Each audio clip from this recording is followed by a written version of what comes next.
What's up? Welcome. Episode 140 of How Billy Sees It. 140 seems like a serious number. What's good, yo? We are in the middle of our 30 for 30. The last time I did a 30 for 30 was about a year ago. I was very adamant about doing 30 in 30 days. And, I'm all about deadlines and,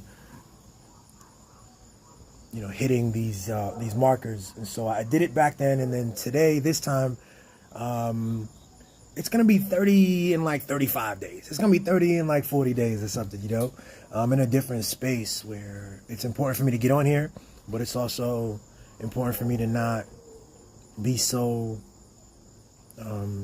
tied and committed to that schedule in that way. And so that's what I've done. That's why I missed yesterday.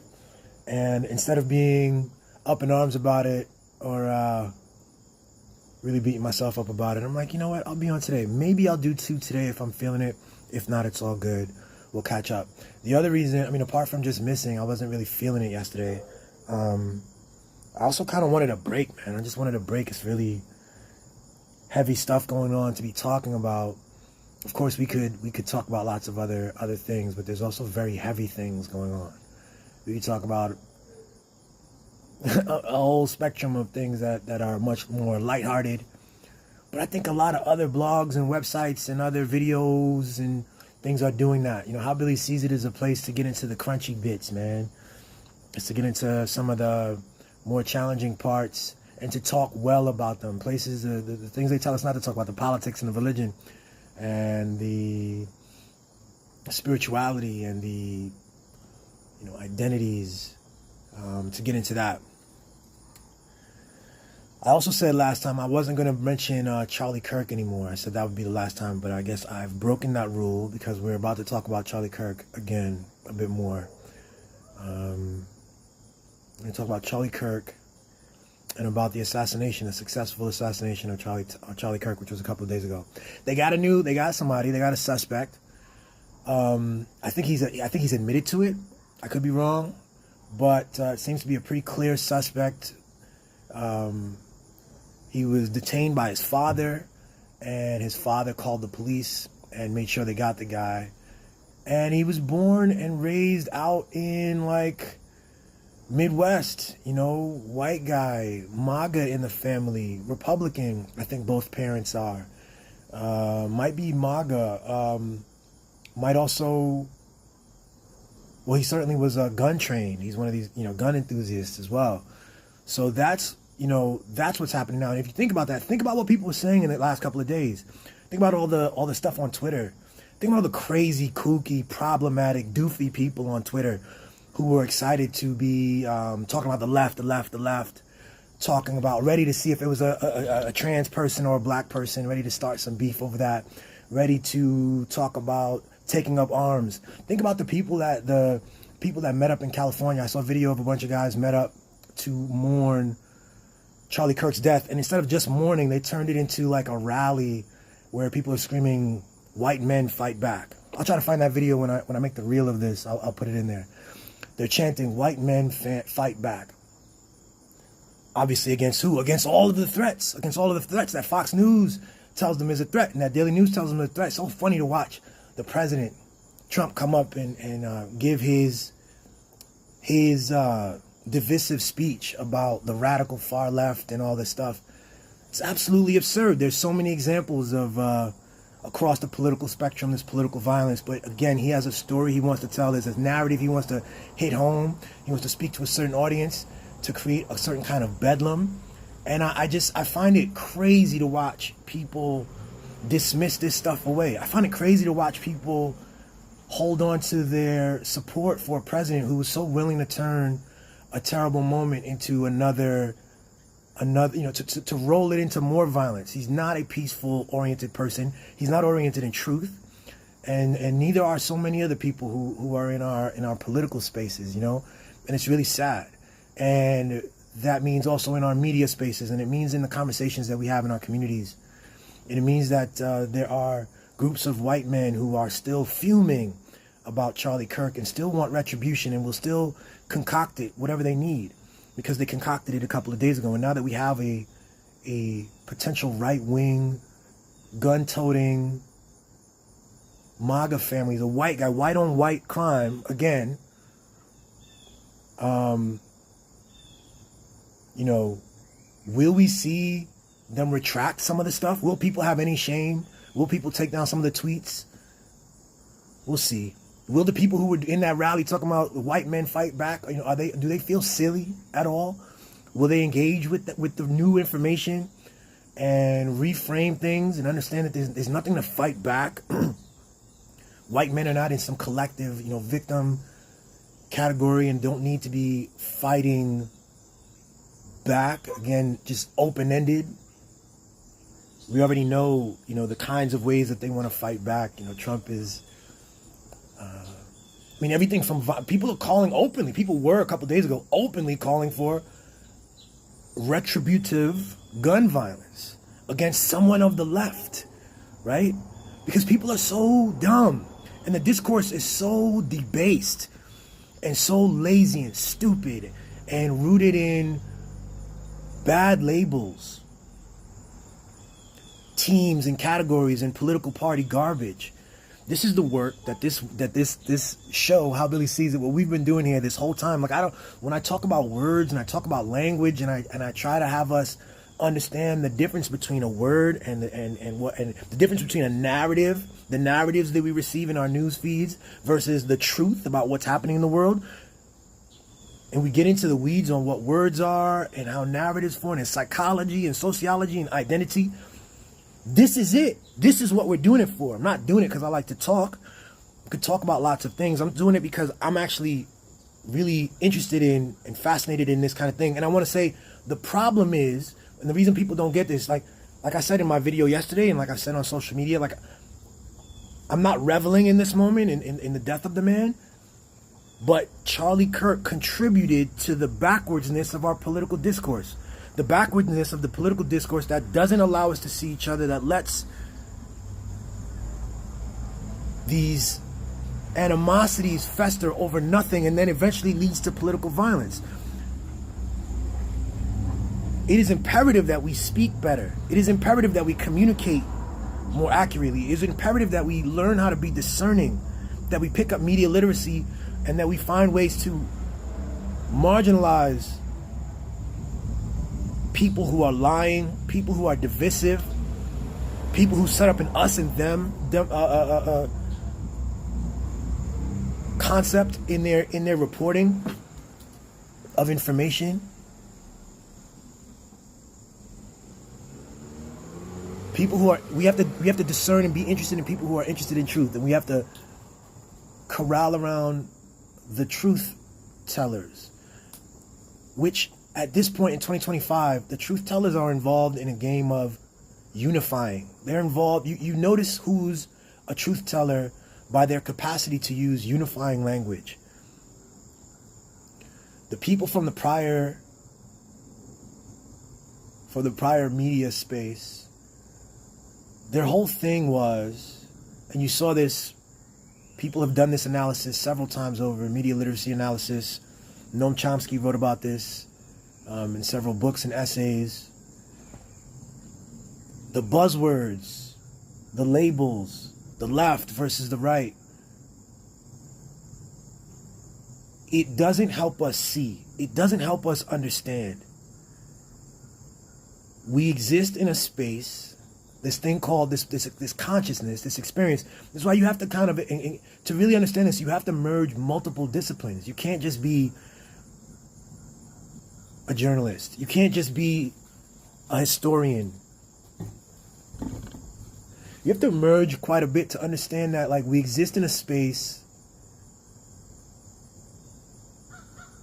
of massive, multiple overlapping paradoxes. And the truth is a complex phenomena that we have to find together. And the ways that we come up with truthful narratives, it's not easy. There are multiple truths at play. When someone is murdered, for instance, you can tell whatever story you want. It's you telling the story. If you're looking for a racial component, you will find it. If you're looking for a political component, you will find it. Why don't they use the word white on white crime more often? Why don't we see that? Why is it now when the very prevalent, quite often, the white on white crime happens, they use different, now they categorize people differently. It's left and right. They find out what their political beliefs are left and right. Do they ever do that with the black crime? With the intra-black community crime? Do they ever parse it down further into like find out the ideologies and political orientations of the people involved? Well, it depends on the story you want to tell.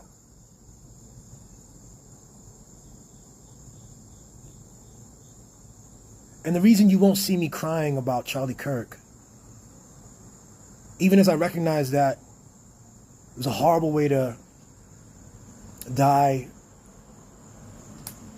in that public way with the videos and all that stuff, and very graphic and unwise. The reason you won't see me crying is because it's not just that Charlie was a bad person. Like I said yesterday, people evolve. He's now doesn't have the opportunity to evolve. It's that he was playing the game disingenuously. It's that in order to develop his persona and his income, his wealth, his fame, his notoriety came from his ability and his willingness to discard parts of our community from the description of the good American that we all are. We're all citizens here, and he got famous from picking out race, gender, and other things. He was a media and marketing person who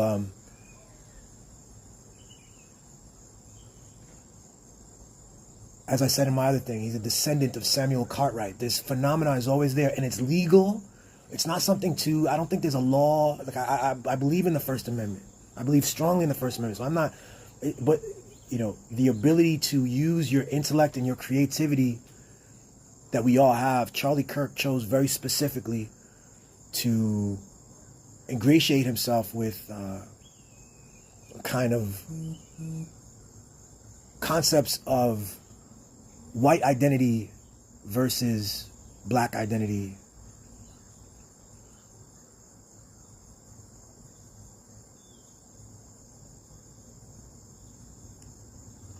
And he teamed up with other people who were willing to do the same thing.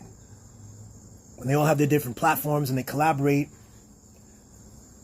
and they meet up and they lobby and they set the tone, they set the energy for our political discourse, for us meeting each other, not even in the political discourse. When we meet each other in public spaces, we have to deal with these bad narratives, these divisive narratives.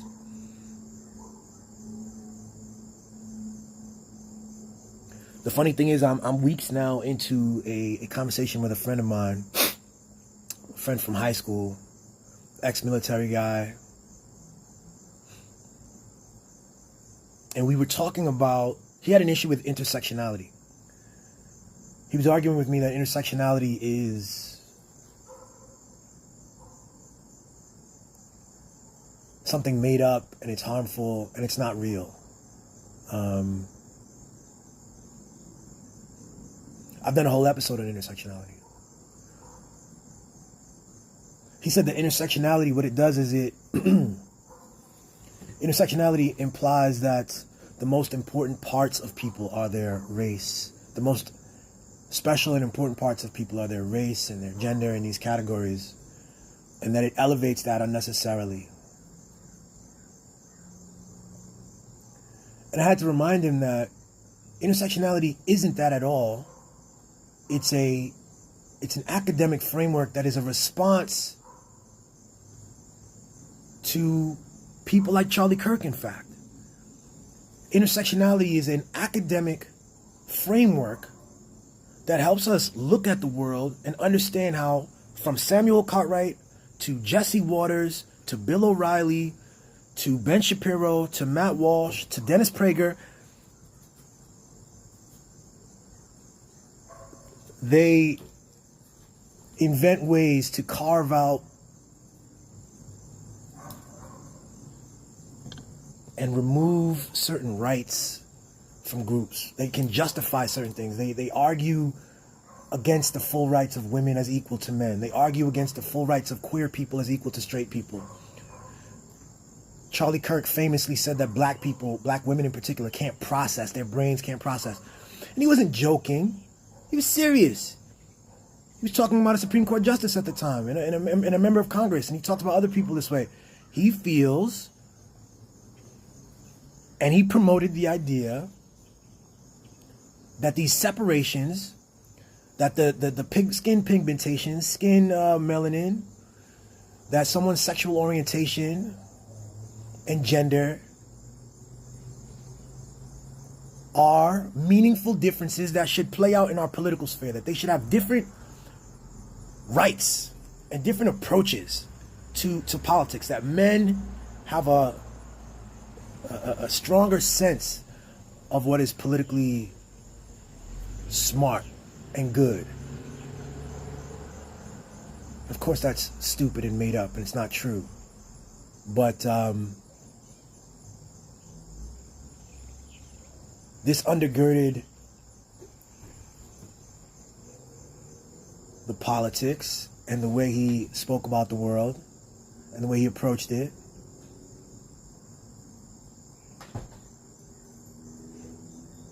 And as we sit here now, several days out from his assassination,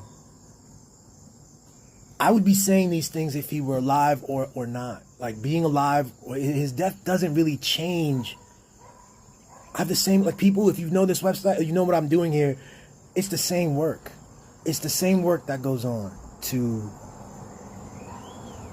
improve the discourse, to work against what Charlie Kirk was doing, what intersectionality was doing. What intersectionality does is a framework that when Charlie and President Trump and these other guys come up, when the trans shooter happened, and they say, well, we need to limit gun rights for trans people because they're inherently mentally ill.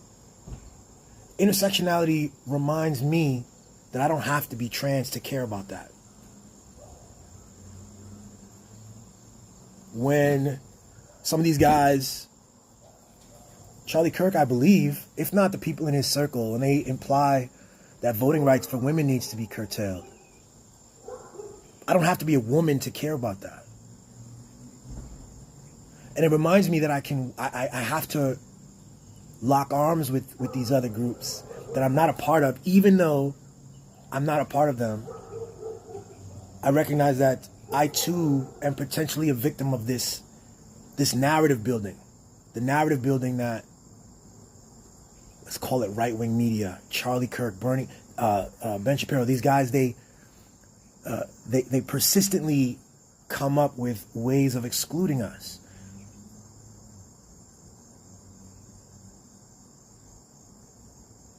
Rather than unifying us. They do that because it's a proven and tested way of building an audience. There's always this grievance, this white male grievance audience that's just sitting there, that's ready, that loves guns, that loves a certain image of America, that feels that black people are doing something and taking something, that feels that the gays are a little bit too much, and are excited to see somebody shut it down. And that's all he was. That's what he did, and he parlayed that. And he didn't deserve to be shot in the neck like that. I think he could have been, he missed the opportunity to grow, like I said. I missed the opportunity to have a conversation with him and a public conversation, and to show how wrong he is and to embarrass him publicly. Like, that's a shame that I won't have that chance.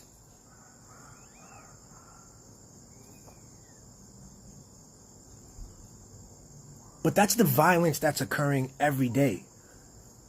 And that's the violence that people are trying to get people to look at and pay attention to. Why did Charlie Kirk get excited about the idea of pinpointing gun rights for trans people and removing gun rights for trans people? There's no statistical reason for that. Why did he spend that time doing that? Why did he spend, in the last couple of weeks of his life, spend so much time, several tweets, more than 10 tweets, about that guy who stabbed that woman on the bus, that horrendous stabbing? Why did he spend so much time devoted to getting his Twitter audience really angry about the potential of this race war and how violent black people are? That's what he did. People are like, oh, it's free speech. He can say whatever he wants. I can say whatever I want. We all can say whatever we want. The question is, how do we use that power? And he has a long track record. He used it in a very particular way. And so I'm not crying about Charlie Kirk. I do, if I have tears, it's for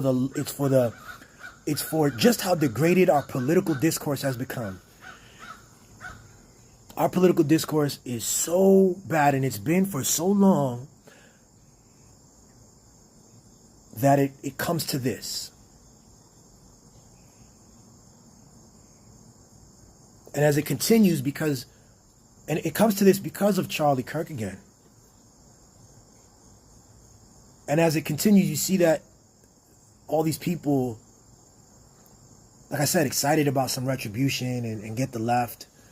And now that the actual, the killer doesn't fit the demographic so easily, now everybody's kind of confused and has to chill.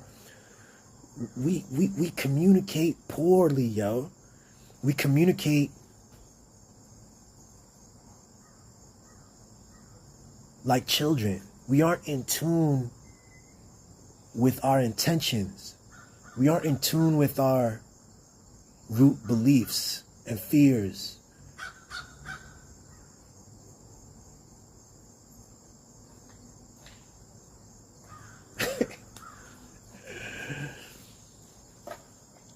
I saw Nick Fuentes,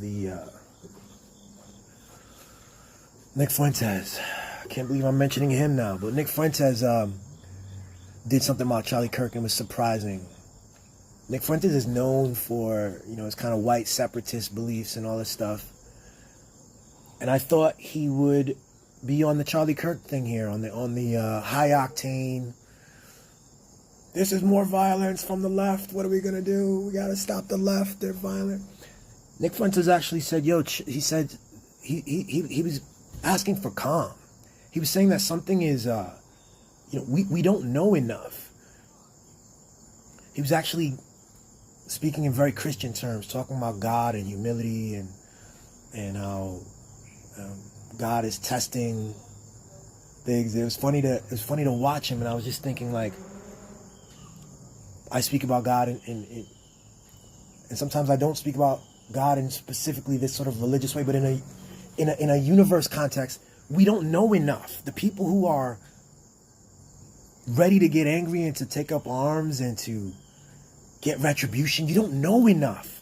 You're being played. You're too emotional. You like to pretend that you're not emotional, but you're too emotional.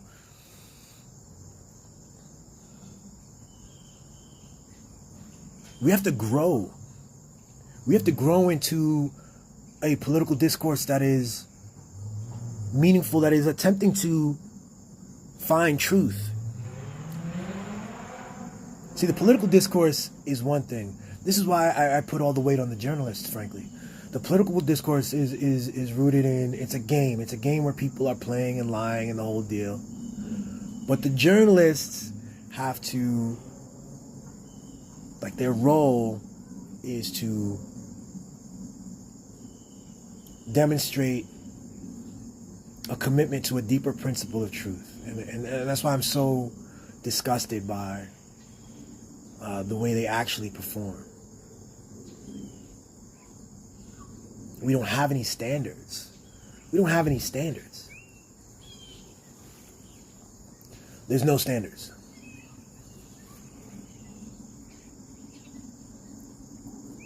There's just no standards. We reward people for being famous. We grant them access. We grant them the privilege of like, oh, respecting their ideas simply for being famous. People get famous for all kinds of reasons. People are rich for all kinds of reasons.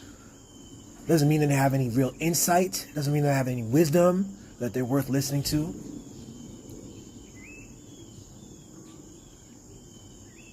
Doesn't mean that they've learned how to discern their own biases and their own emotional conditioning.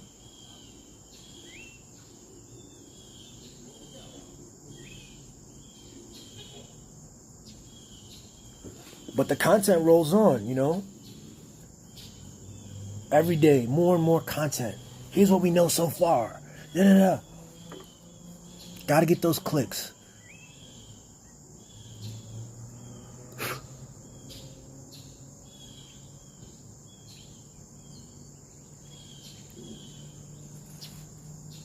I want to go back to that conversation I'm having with my friend about intersectionality. Again,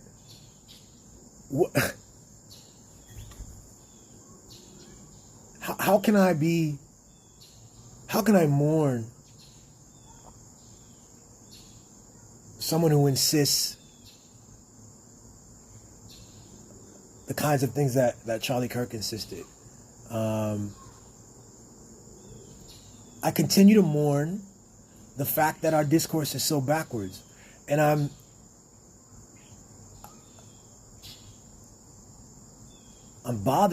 been bothered by the way these guys show up in the discourse and set the tone.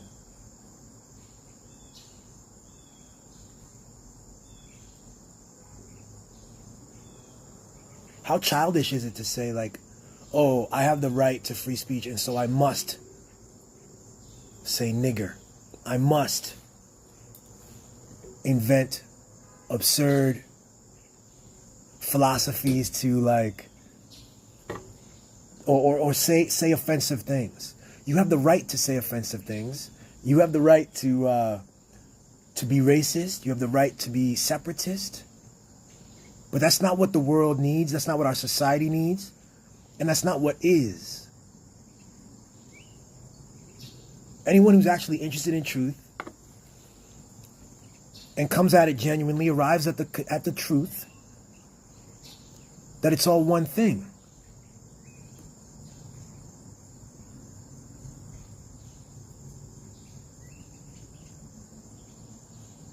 So one of the first and easiest ways to discern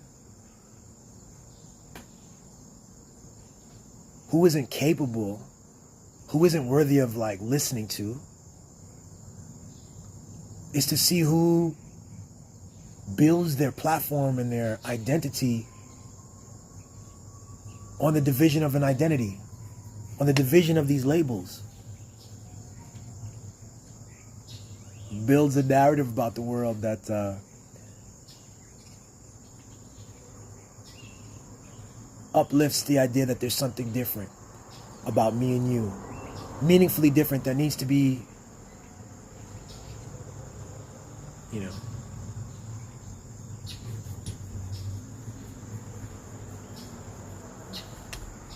he sold the idea that black men are just, you know, particularly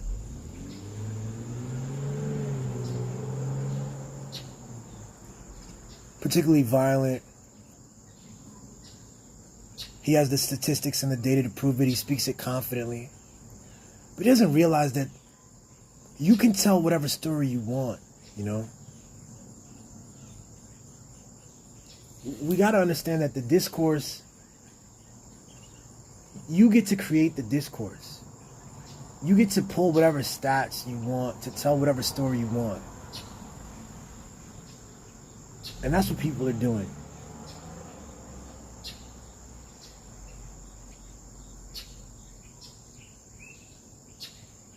That's what people are doing.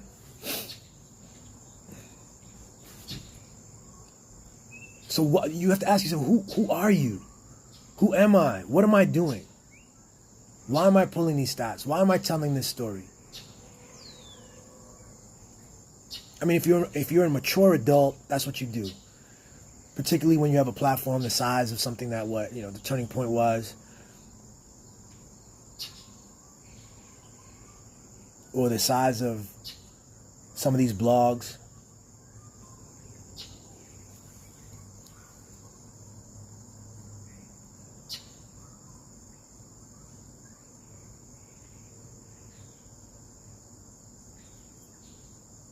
The reason you have to ask that question is because that's true. That's a part of it. Your words and the story you're not telling a story about the outside world. You're telling a story that the words you're picking relate to your focus and your fears and your assumptions and your goals, your incentives.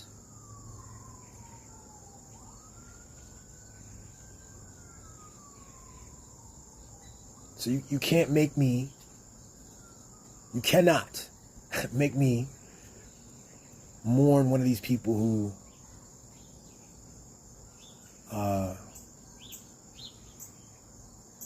insist on racial invective, insist that my family and myself are inferior to him. He was wrong when he said it as a live person. And our predicament continues. Like, I am still working to improve the discourse so that these things, we're going to find out what exactly the motive of this person was. Apparently the shooter he just had a disliking of Charlie Kirk. We need to be careful about this stuff, but we need to be engaged in better conversation. That's the best way to avoid political violence, is to have political discourse. Like real political discourse, not the stuff they do on CNN.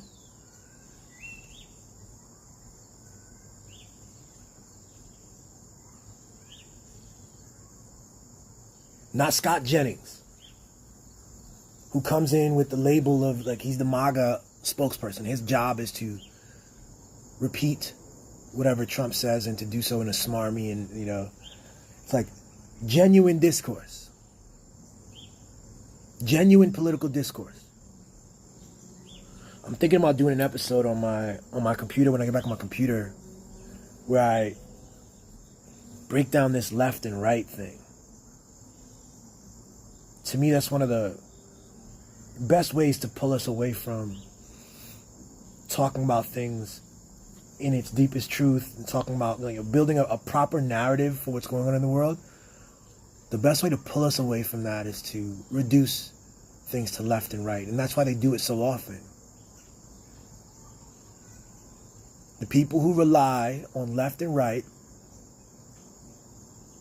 to quickly summarize what's wrong in the world are doing us a major disservice.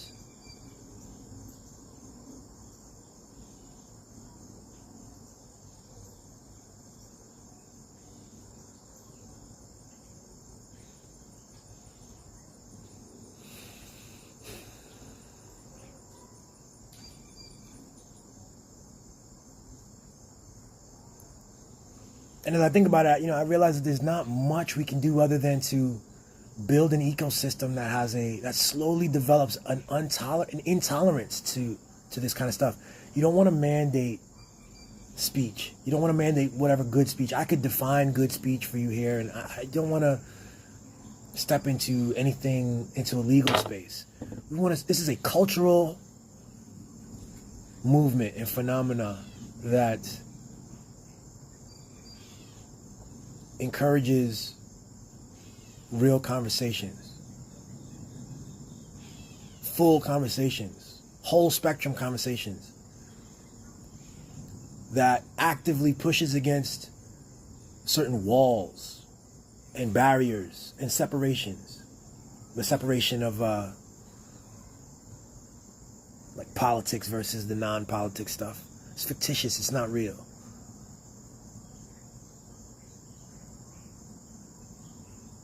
Don't talk religion and politics. I was taught that growing up. That's not real. That's a story. don't ad hominem. That's not real. They say don't deal with my argument, not who I am. Well, the argument comes from you. I actually don't think we should be insulting people, but an analysis of the speaker, the analysis of the person who's arguing these points, their interests, that's very valid. That's a valid part of the conversation. And when you cut that out and say, oh, you can't look at my incentives. You can't look at who's paying me on the back end to say these words. Who's paying me to avoid these words. You can't look at my interests and partnerships and shit like this. You need to just deal with the words that I'm saying. No, that's not true.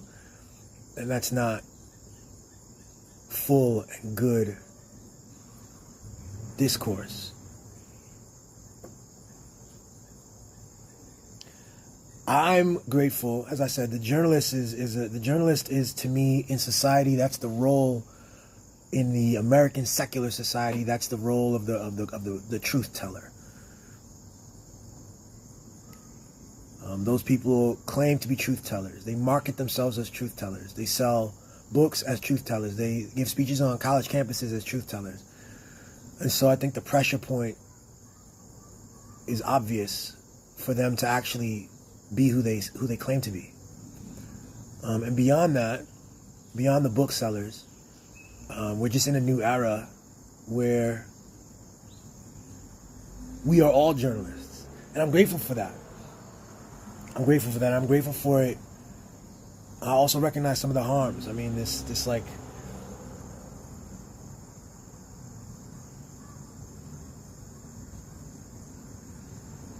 it comes with, maybe some more misinformation, so much information being spread fast, and people having their theories and their narratives, and any Joe Schmo can share it, There was a time when it would cost some real time, money, real energy, real effort to commit words to a paper, to either write it down, old school calligraphy, or even the old technologies of the movable type. It took effort and patience to take ideas in the brain and put them on paper and to have them shared. To have them shared even to a small group. To have them shared widely would take serious effort. You'd have to have a whole mechanism of distribution, or you need to be sponsored by a king or some wealthy person who could distribute your leaflets or your pamphlet or whatever your ideas you had, right? We're in a space now with our phones and the supercomputers that we all have in our phones that words are cheap, bro. Words are cheap. And because they're cheap, people, I imagine, I wasn't around for this time, but I imagine there was a time where, like I said, words weren't cheap. And so when you put words on a piece of paper, when you put something out for distribution publicly, there was real effort to make sure it made sense, to make sure it was good, to make sure it was rooted in a set of values, that you were saying something meaningful. And I think technology, as grateful as we are for technology, what it did was it made words cheap. And Charlie Kirk, the names that I mentioned before, they represent the words are cheap era, where words are cheap, and people get on Twitter every day with the express purpose of using pain points in our society for to be seen. An event occurs, and you say something wild, and hopefully it can be retweeted and viral, and you can build an audience for saying that kind of thing.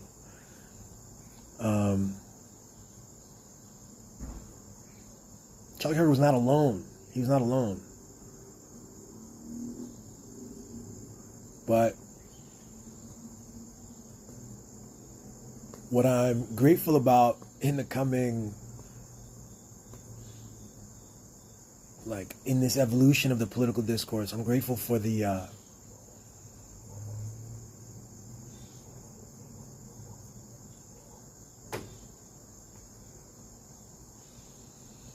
fact that I think that, without the bottleneck without the cloistered bubble and bottleneck of these media producers, when everyone can, I think there's just more collisions. When everyone can say what they have to say, good, bad, or otherwise, you don't get the rise of the same trash. Like Charlie Kirk, highly funded with Turning Point,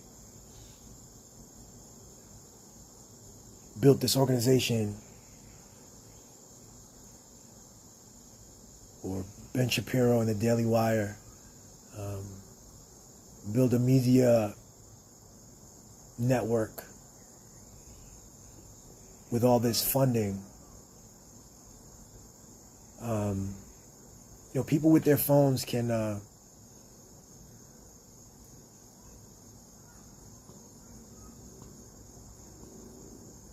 get better perspective out sooner. We'll also have to learn that old ethic again. That it's an old ethic, maybe it's a new ethic. The new ethic of speak when I have something to say. Like, I don't speak just to speak. I don't speak to try to get clicks. I don't speak to try to rile some people up. Being a troll isn't cool or interesting.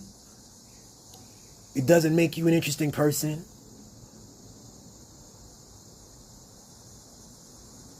It's not a personality.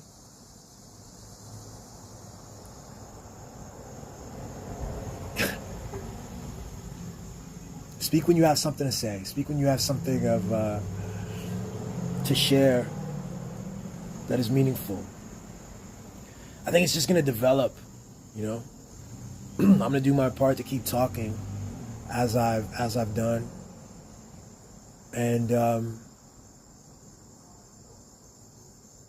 these collisions will develop in a certain way that creates a whole different ecosystem. It'll create silos for sure in some instances, and in other instances there'll be crossover and people will be able to hear something new. We have to learn to be open to something new as well. Again, that whole left, right, woke. If I tell you about something about healthcare and you quickly classify it as left or woke, you miss the opportunity for us to have a conversation about what a healthy, wealthy society looks like and what it does for its people and how we can maximize human flourishing. That's left. That's made up. You have to, it's made up, and it's made up by these people.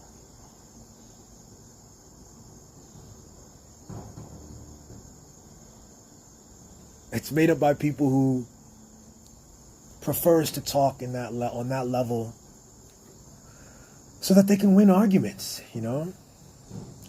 in service of their interests, which is like corporate interests, which is,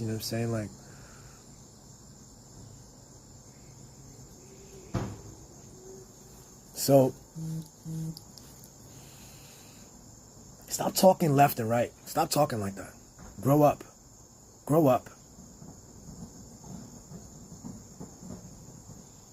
The left, just grow up. It's embarrassing.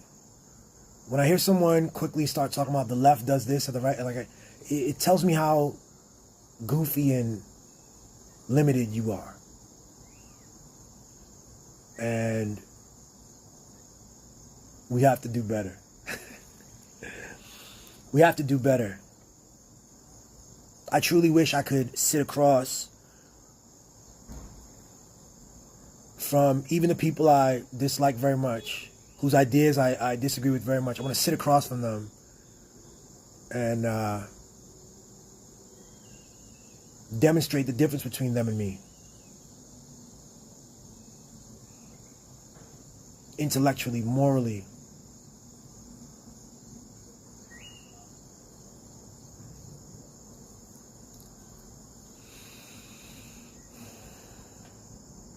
Philosophically, spiritually, just demonstrate the difference. Demonstrate the difference, huh?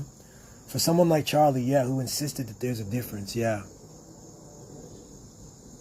These people who insist on the difference. And of course, there's superiority in that difference. But if you watch my show, you know that I'm not interested in differences too often. I'm actually interested in the unifying power of language rather than its opposite. So, that's it. That's the episode, yo. I'll be on tomorrow.